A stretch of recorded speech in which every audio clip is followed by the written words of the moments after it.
Now, Braminikites are commonly found near coastal areas since most of their food consists of fish, crabs, and sometimes sea snakes. And Braminikites, folks, practice food parasitism. Food parasitism is stealing food from the other animals. So, nangunguha po sila ng pagkain from the other animals. Now, this morning, Dominic will show us their hunting ability po. At andyan si Kuya Jmar.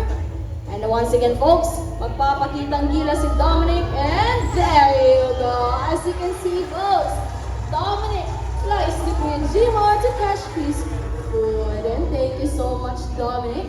Okay, mukhang nabitan pa sila, Dominic. Isa pa daw, go to Kuya Dexter naman. And folks, by the way, Braminikites in Tagalog, they are known as Lawin po. From Kuya Kim's Matang Lawin. Matang Lawin, that's because they can see the distance of 1.6 kilometers away. At ayan na nga, go Dominic! And there you go.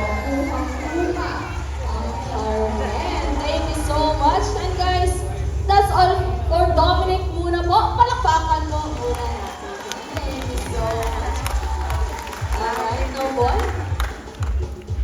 Before we proceed to our next raptor, pauumin muna natin si Dominic, folks. Alright? Okay. Alright, by the way, folks, Braminikites are commonly turned over animals here in Davao, Crocodile Park in Cebu. That's because they're commonly hunted or poached po. No? Unfortunately, that happens to our raptors, especially the Braminikites po. Alright, sana po ay pangalagaan natin ang ating mga wild animals. Alright, and palakpakan po natin sila. At syempre, ang kanilang mga personal trainers. Alright, now moving on to our next animal ambassador. Kung cute po si Dominic, ang ating next animal ambassador, medyo malaki po ito. Now, giving you his welcoming flight, may call on Lakas, our white belly sea eagle.